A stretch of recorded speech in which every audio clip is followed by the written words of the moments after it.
Good morning. My name is Bill Grisecki. I'm Superintendent for Southgate Community School District. And I'm here along with our public safety and our police chief to make a statement about what transpired at Davidson Middle School this morning. We had an 8th grade student who committed suicide in our building this morning. I'd like to address the school district response to that right now. Once that unfortunate accident happened, the staff immediately stepped in, got the situation under control. We contacted authorities. They were there immediately. I'd like to thank the Southgate Police Department and our public safety and our fire department for their quick response and their help with this. From the school district standpoint, our staff did an outstanding job in handling this. We went into immediate lockdown, kept the kids in the classroom safe while the authorities were dealing with the situation. Once the student was removed from the building, we went into a safe mode lockdown. Once we were informed by the authorities that this was an isolated incident with just that student and there was nothing else involved. Then once we got the clearance from the authorities to contact parents, we did so. Had the parents come in. We put our 8th graders in the auditorium, our 9th graders in the gymnasium, had the parents come in and sign them out. We made sure all the kids went home with a parent or had permission to go to another parent's home or another family's home. We did not allow any students to walk home. We made arrangements to have district transportation available for those kids that did not have a ride.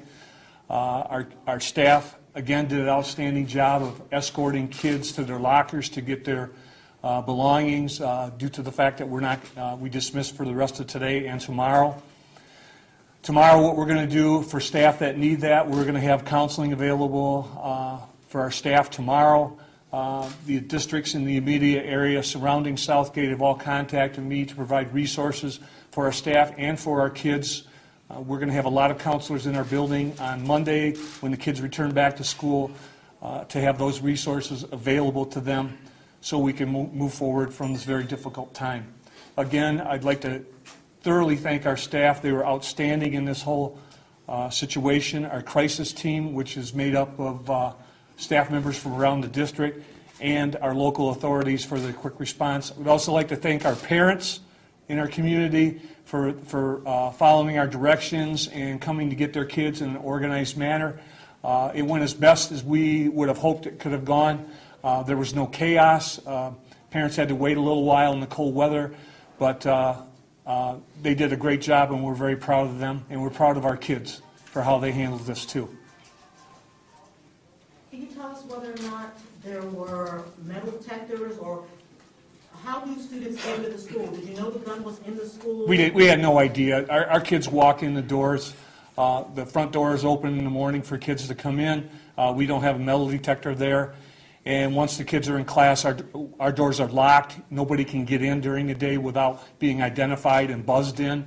So, obviously, we had no idea that student was coming into the building armed. What changes, if any, will you be putting into place to prevent this from happening? That's part of what we're going to look at over the next few days, identifying what we can do and put measures in place to take care of that. Sir, did you know this child? I personally did not. He was an 8th grade student. Out of respect for his family, I'm going to leave it at that. Our prayers and thoughts are with his family, and that's just where we're going to leave that for right now. And other than that, we don't have a very good idea of what happened yet. Things are kind of sketchy. So, one student told me that he was being bullied. What is your policy? We have a district-wide bullying policy. We have no indication that was happening. He was, from what I understand, he's a very good student, somewhat popular. Talking with the staff at the building, he had never gone to anybody with any issues or problems or anything like that. The only person that can answer what happened is, unfortunately, he can't answer that for us now. But will you be looking at your policy to determine if maybe a teacher should have seen something, or? Oh, sure, we'll do that. Yeah. We'll do that. You know, and that's unfortunate. That's the first thing that always comes up in these situations, and we will take a serious look at that to make a determination if that were the case or not.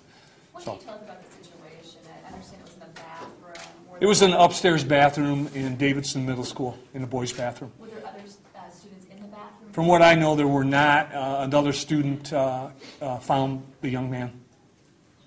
Was that one of his classmates? I don't know. Don't know. It's a building of over 800 students, and it happened before classes started, so. What time was this? 8:15? About 8:15. So he went there before his class, before he was supposed to be in class? Yes. He just stopped in the bathroom and did this? What do you know about the weapon at this point? Where a 13 I'm gonna let the authorities answer that question. I'm just gonna entertain questions from the school standpoint. And have you talked to any of the students Oh, individually about no, this? not yet, not yet. Our first goal was to make sure they were safe. We determined that. Then we wanted them to get home to their parents. All right, so. Do you anticipate that you'll be talking to some of them perhaps, or the parents, in the days, weeks to come? We're going to get information out from the school standpoint. If parents want to bring their kids in for some counseling, we're going to have that available. If any information comes up with regards to this incident that we think is appropriate, we'll notify the authorities and let them know. When's your next school board meeting? Tuesday night. This coming Tuesday? Mm-hmm. Just to be clear, is Davidson the only school that's impacted by the closures? Are the other schools operating as normal at this Today, point? yes. Yeah. Mm-hmm. Have you had any problems like this in the past? No. No kids bringing weapons to school, nothing like that? No. And may you speak with the public safety? Sure can. I'd like to introduce Mr. Tom Coombs, our Public Safety Director for Southgate. Good afternoon. Thomas Coombs, COO, MBS. Our officers were dispatched to Davidson Middle School this morning at approximately 8:15 on report of a student down in the bathroom with a head injury, possibly a fight. A student came into the bathroom, found him down on the ground, went and the student notified a staff member. Staff member came in and saw that the student had a gunshot wound. Officers responded, determined that it in fact was a gunshot wound. The Southgate Fire Department and CEMS Rescue attended to the victim and transported him to South Shore Hospital. He was an 8th grader, and again, I'm going to respect the family's privacy by not saying his name. They need to obviously notify their family members, and I don't think it'd be fair for them to find out in the media. It was a single gunshot? Single gunshot wound, yes, ma'am. Okay, was he DOA or? No, he was, they transported him, and we received information that once he had arrived at the hospital, that he expired at the In hospital. the emergency room? Yes, ma'am. Yes, ma'am, go ahead. Can you talk about the gun? It was a handgun. It was a handgun. The investigation is still, he brought the handgun in with him. We can confirm that, but the investigation is still ongoing as to where the gun came from. What caliber? It was a .40 caliber Glock. 40 caliber. It belonged to a parent? The investigation is still ongoing as to determine where he had gotten the handgun from. But there were no other students. What we can confirm is that there were no other students in the restroom when the incident occurred.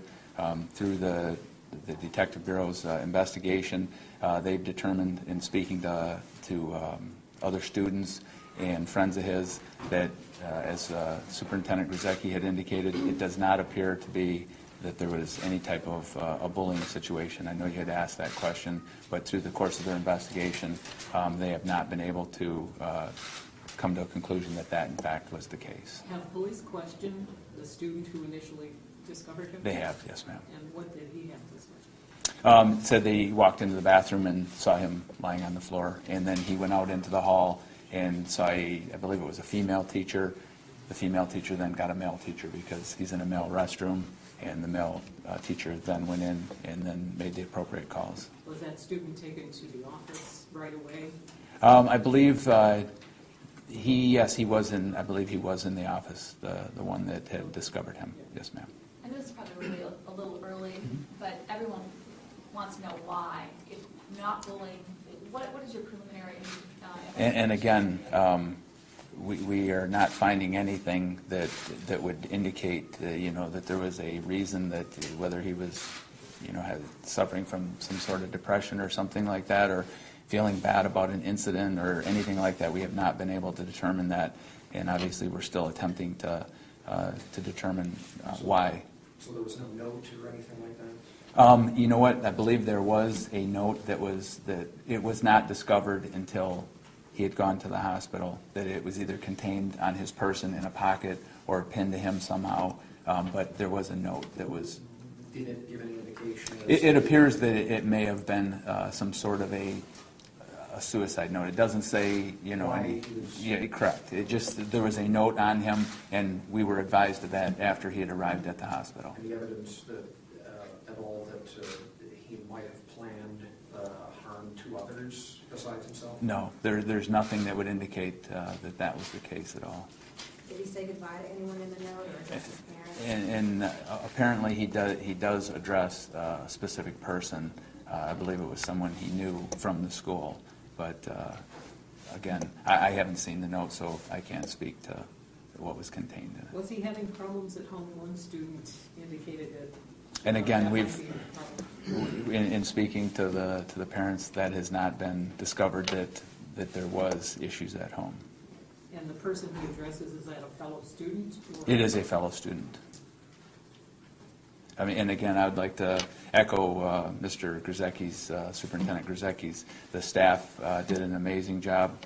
The police department, the fire department, all conducted themselves. I mean, obviously, this is a situation that no one wants to have happen in the area that you work, in the city you work in. But everybody did an excellent job. The surrounding cities sent people to assist us as well. We're part of the Downriver Mutual Aid, and we received many phone calls from surrounding law enforcement folks that said, whatever you need, let us know. So very, very helpful. The person who was mentioned in the note was a fellow student. Was that male or female? I just know that it's a fellow student. The person that went to school there. But the name was it? No, ma'am. So you can't say, or you just... Again, I haven't seen the note. I was just told that it was a fellow student. They didn't describe it as who it was. Where was he shot? In a gunshot wound to the head. And according to, this is information from the neurosurgeon at the hospital, apparently the gunshot wound was, the bullet struck a location that he immediately was brain dead. That's what the neurosurgeon had indicated to the principal. Did you say his age? I believe he's 14. He was an 8th grader, right? That's correct, ma'am. I just wanted to be clear on that note. With the other student, was it positive towards that student, or was it like a friendship goodbye, or was it? I believe it was some sort of a goodbye. It wasn't, like where they had an issue with that person. Again, we found that there was no incident from speaking to all the folks that there was any issue with anyone. It sounds like it was just a tragedy. He chose to harm himself. But obviously, I mean, taking your own life, that indicates that something's pestering you. Yes, ma'am. So, I mean, how much further can you take this? He took his own life, so... I mean, it's a suicide, but obviously we want to try and get to, if we can determine a reason for it. I mean, a lot of times, people think that they don't have any place to go when they need to actually talk to people, and they hold it all inside and then eventually make a poor decision for themselves. And it might be helpful for the school district to find out what his issue was, and then they can, maybe address other kids that are maybe having those types of feelings. At what point do you bring his parents in to try and find out what may have been going on at home? You know what? I'm sure that the investigators, they've spoken with the parents, and I'm sure that they will probably speak to them again, in some type of follow-up interview with them. Do you have any timeline of when you might release the individual's name? You know what? No, I guess I don't really have a timeline. It's one of those things that he's an 8th grade student that I mean, the people, you know, the family members and stuff like that who care about him, we, again, don't want them to, the parents are aware of what happened, but obviously there's extended family that deserve to find out from the family. Now, most of us do have his name, but are you asking that it be withheld for a period of time? Or? Well, I guess that I would, yes, I guess in respect to the family, so that they could at least notify extended family. I mean, I guess put yourself in that family's shoes. Would you want to hear about it on the news that a family member had taken their life? I don't think any of us here would want to have that be the way you found out something like that. How do your officers proceed from here on out today? Anything that you know needs to be done still with the investigation? Or Again, just, you know, probably some follow-up conversations, you know, to again, you know, determine if there was a, you know, if he was having, you know, any types of mental issues that, or, you know, he was suffering from anything, or if there was any incidents that, you know, created this incident. Did the other students in the school ever believe that they were in danger after the sound of the gunshot or anything? You know, again, I didn't talk to any of the students. The staff did a very good job of locking down once they determined that had happened. The officers arrived on scene, and we secured the school very quickly and went about conducting the investigation. So I'm sure that once they found out what had happened, I'm sure that a lot of them didn't know what had happened. They may, you know, may have felt that, you know, there was possibly danger. There was not. I mean, we had quite a few officers at the scene. We had surrounding agencies that provided us with personnel. So I guess that would be a question that I could only guess on if they actually felt danger. Where was the bathroom? It's in the upstairs. Upstairs. Was it in a back hallway or No. something like Right that? when you come to I guess it'd be the center stairwell of the school. As you go up the stairs, the bathroom was straight ahead. It's about right in the middle of the school, I guess, to give you a geographic reference point. I walked out for a moment and walked back in, so this may have been asked, I apologize. for Yes, ma'am. once. So did this student go to class and then go to the bathroom? Does it appear that he walked in and went straight to the bathroom? I believe in talking to one of the teachers, he may, whether he was in class or he said, I'm going to be late to my class, but I have to use the restroom. That was the information that we received.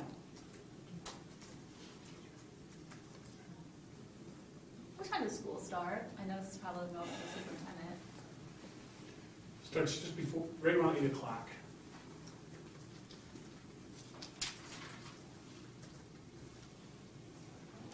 Is there anything else you can tell us about what you're doing, what the police investigation will involve? No, I mean, it's like I said, basically it'll be just follow-up stuff to determine, you know, where did he, you know, how did he get the gun, and then if we can determine maybe a reason that he decided to do this. And the fact that it was a Glock, I mean, that's serious firepower there. Well, I mean, a Glock is a handgun no different than a Smith & Wesson is a handgun. So, I mean, it's, I guess the question will be, like you said, is how he got control of the... In talking to the parents, do either of them own guns, or did they have any idea where he got them? And then that's part of the investigation that we're continuing on, is to determine if the parents, either of the parents do, in fact, own handguns. But you don't know at this point whether or not they actually own the gun. No, I wouldn't be able to comment and say that I do know that, no, ma'am. I know you guys said you don't believe it's bullying, but just since so many of us were told by other students that they think that's what it was, if you do find that that has something to do with it in your investigation, what would happen to the students who were involved? Well, I guess we would have to determine exactly, you know, what their role was and then move forward from there. But again, and we've spoken to quite a few students that, you know, and teachers, they've indicated that that does not appear to be the case. Could charges be filed against somebody who was just bullying and it led to this? I guess we would have to determine what the extent of it. you know, I mean, it would probably be, I would be guessing or purely speculating to tell you that they could or they couldn't. We would have to determine exactly what happened before, you know, I was able to give you a positive statement like that. Does the student have any other siblings in that school? Or You know what, I do not know that. I would not be able to answer that. I don't believe he does in that school, and I don't know if there's any other siblings. Chief, no, he did not. Okay. And while I was out, did you also discuss whether or not you're going to take a look at metal detectors or something else? Again, the metal detectors, that would be the school's area, you know, if they determined that they felt it was necessary or, you know, they deemed that it would be appropriate to do that. When the owner of the gun is determined, is it possible that there could be charges levied against them? Potentially, absolutely. I mean, the handgun owner could possibly face criminal charges. That's possible, yes. May I ask the superintendent a question? At the mic, please, sir, if you don't mind. So, I know you said school's closed today and tomorrow. Students will be returning Monday. What will be different, visibly different, as students enter on Monday, other than the counselors, as far as making sure backpacks, bags, et cetera, are secure, since you don't have... We'll have those searched. You know, we'll search those on Monday. We'll check kids out when they come in with things on Monday until we can make arrangements to, you know, with regards to metal detectors or whatever else. We'll get some extra security at that building to check kids out as they come in. So what do parents need to know? Should they get there early because you will be doing searches? Do you want kids to not bring certain things? Help us help you let parents know what's going to be... It'd be best if they not bring backpacks, if they carried their books out in the open, whatever they could. You know, any bulky coats, try to avoid those. Obviously, we don't know what the weather's going to be like. You know, most kids that age don't overdress anyway because of their age. So, you know, we'll look for certain things. We'll look for certain things like bulky garments or anything like that, and we'll take the appropriate steps to check things out. Will you be hand wanding as well? Excuse me? Will we be hand wanding while you decide how you're going to secure those doors, or? Well, we only have one door. We only have our main doors open that kids can get in, so we can man that fairly easily. Did you ever think it would come to this? No, you know, and whoever thought in Connecticut it would come to that either. It can happen anywhere. Anything else we need to know about Monday? Because obviously things, you're going to be changing the, you know, how things happen for that day and possibly that week while you get permanent ducks in a row. Anything else we need to know? No, we're just going to do our best to help our kids out and help our staff. Like I said earlier, the principal and I met with the staff in the library at the building after all the kids were picked up safely. And I think at that time, after the staff had spent the previous couple of hours dealing with all of that, and sitting there watching them, it got pretty emotional with the adults. And they need a lot of support right now. They need a lot of support right now because the reality finally had the opportunity to sink in. They dealt with the kids and the parents first. And then, like I said, once they sat down and we addressed them, and the police were in there too, we could see it in their faces, and it was difficult for all of us. How long will you make the counselors available? Because they're going to be... As long as they're needed. Like they can deal with this. As long as they're needed. And I would like to thank the surrounding districts that have contacted me already that are going to provide us with some additional counselors as we work through this process for our kids and for our faculty members and other staff. Thank you.